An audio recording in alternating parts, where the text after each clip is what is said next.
Purple Kiss finally made their first comeback, and I can't tell you guys enough about how excited I was for this. After their first mini-album, they quickly came on my radar, and I began to stan them almost right after Panzona was released. Baby, purple kiss on the detail, gonna be. Now they are back with their second mini-album Hide and Seek, which has the title track called Zombie. I saw all teaser photos on their Instagram and the music video teaser. Didn't watch the album highlight video though, so I went into it completely blind. As always, we will first review the title track in a bit more details and then move on to the B-sides on the album. If you want to watch more reviews from me on other recent and older K-pop releases, then the playlist will pop up in the upper right corner right now, as well as it'll be linked in my pinned comment. Without any more rambling, let's get right into this review because I'm way too excited to talk about it with you all.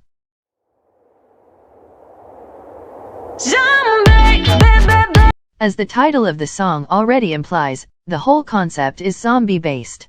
Now I have to admit that especially the video for the intro song or whatever that was, made the whole concept seem a lot darker than it actually was. I didn't expect some The Walking Dead type of horror take on the zombie concept, but I also didn't expect this type of approach. There were a lot of bright neon colors, but overall it was very muted in colors and darker. It was basically showing them as a part of a zombie community, if we can call it that even. Let's do it for the sake of this video. We see them playing around with different types of brains and meat in general, but TI's not even a third as gross as it might sound like. I have to admit that I love zombie shows, movies and just the whole ideas of a zombie apocalypse, so nothing about them seems too gross for me. But I promise you that you can watch this music video without feeling sick or grossed out. Brains they used are very clearly jelly, so you can't even take it seriously half of the time. There also isn't any blood present if you're sensitive to that. I highly recommend checking it out, because they did a great job at taking the zombie concept and not making it into some cheesy shit we have seen 100 times before, but instead made it playful and fun to fit the more upbeat song. My favorite concept by them so far.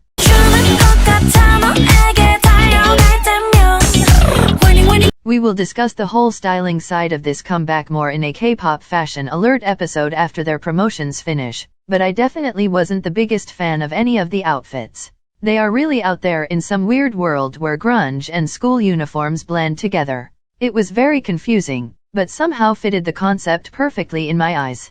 There were many questionable looks that I will save for another video as I've already mentioned, but we will see. Maybe they bring out some gems for the music show stages that we didn't get to see in the actual music video. I'm actually begging because what we saw so far didn't impress me. As much as I get similar vibes to Panzona, it's just much worse at the exact same time. Let me know what you guys think if you checked out the music video for yourself.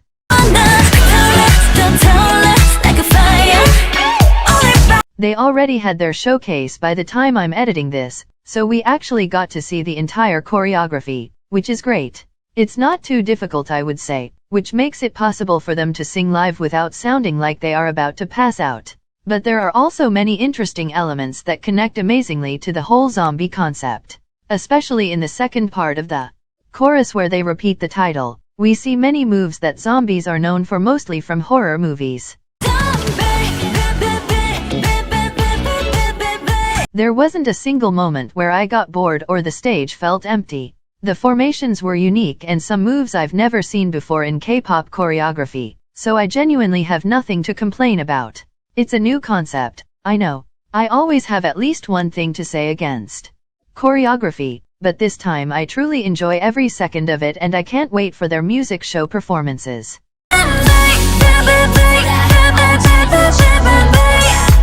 I've already talked a lot about the music video during the concept section, but let's talk a tiny bit more about it now. If we compare this take on zombies and the one that Sunmi did not too long ago for her title track You Can't Sit With Us, I definitely prefer this one. Sunmi's directors leaned too much into the typical zombie vibe that we see everywhere. And I know zombies don't exactly appear as the most creative tool to work with, and they don't allow you much freedom, since we know them for decades now as slow, brain-eating creatures that look very gross sometimes. Depends on how good masks are in certain shows and movies, But anyways, I'm getting sidetracked. Despite the whole concept of zombies being set in stone, that doesn't mean you can't take it and make it your own. That's what directors of zombie music video did perfectly. They almost made this whole thing into some fun, playful time that the girls are having. I know they are supposed to be zombies themselves too, so that takes away the scary part instantly, because obviously they won't get bit. But I still think there were just enough of those scary zombie elements that made me feel like I'm actually watching a zombie-themed music video and not just someone trying to do a zombie concept, but failing miserably. To put it all together, I loved it and I think it could easily land in my top 10 favorite K-pop music video of all time. That's how much I enjoyed it since the very first watch.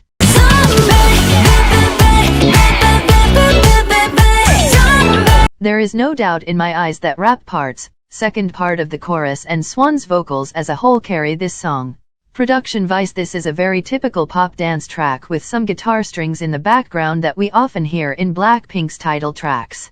It's nothing revolutionary and I don't think it necessarily establishes their unique sound either. It in no way connects to their debut song Panzona. At least I don't hear it.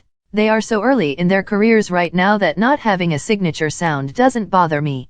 It's normal that they are experimenting and showing how diverse their discography can be. It also helps with attracting new audience who may prefer this sound and not the debut one.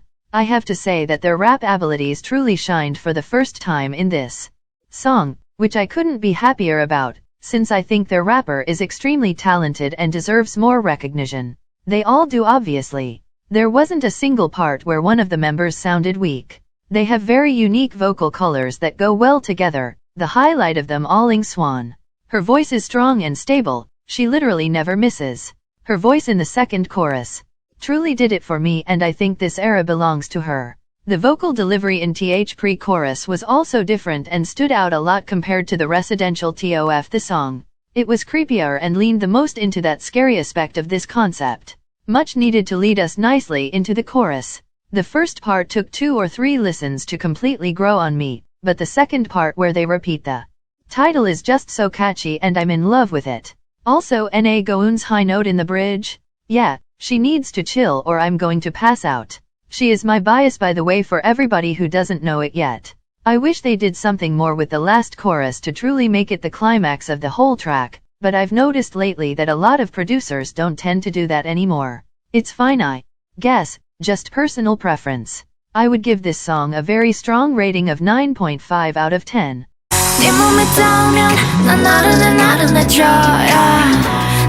As I've already said in the intro, they also released their second mini-album Hide and Seek along with the title track. There are 6 songs in total on it, so we have 5 B-sides left to talk about. At the very end I'll put the ratings of all songs together to get the final score of the entire album, so make sure to stay tuned for that. Let's start.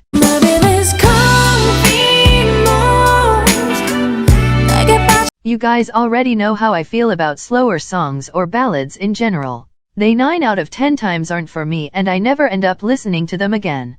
That's exactly what will happen with 2 AM. It's not only very slow and gets me bored 1/3 through, but the production also leans highly into the jazz genre, which one of my least favorite genres to ever exist. I can't say it's a bad song, but it's just not for me and my personal preferences in music. Therefore I can't give it more than 4.5 out of 10.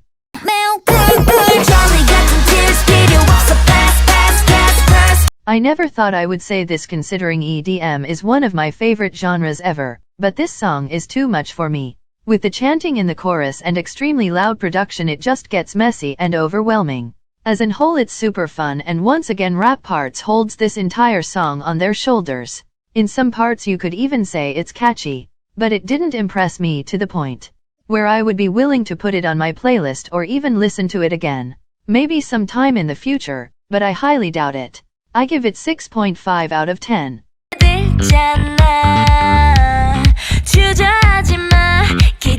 I get big retro vibes from this song from some reason and I can't explain why. The production just sounds so old school to me, but not in a bad way. It's not outdated by any means. I really like all of the rap parts once again. I know I'm like a broken record at this point, but it has to be said. Also the way the chorus slows down and then picks back up again is just one of my favorite things in production. Slow and calm choruses that are still catchy and not depressing are just the best in my eyes. It's definitely one of the highlights on this album and I give it 7.5 out of 10.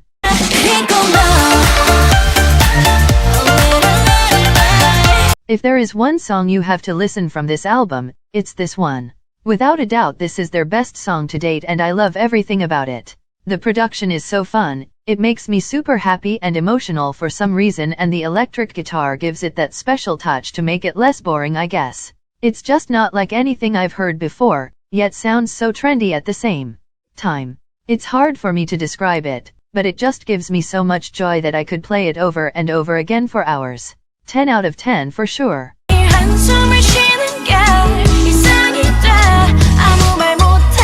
Last but certainly not least we have a ballad, which of course we do.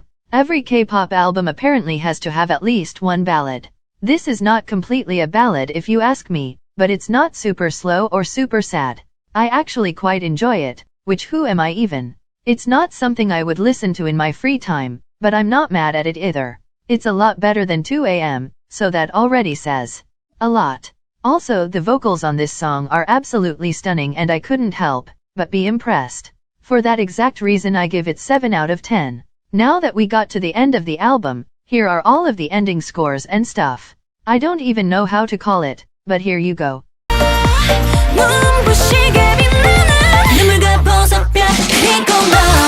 I was actually very surprised to see it rank lower than Stacey's latest album Stereotype.